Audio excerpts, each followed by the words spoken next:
para entender que Deus trabalha sem parar e algo novo sempre está a preparar. Não espere pão e peixe para a multidão, mas enxergue a todo instante Deus falando aos corações. Pessoas que no fim da vida encontram salvação, e isso nem a morte pode lhes tirar. Milagres atuais,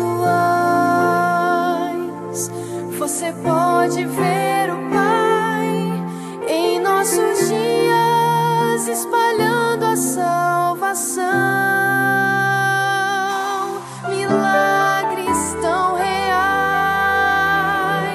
ao seu lado existe alguém que foi salvo de uma forma que você não viu. O mar não se abriu, nem o sol escureceu, mas Jesus curou a sua alma com perdão. Em nosso tempo Deus faz milagres atuais.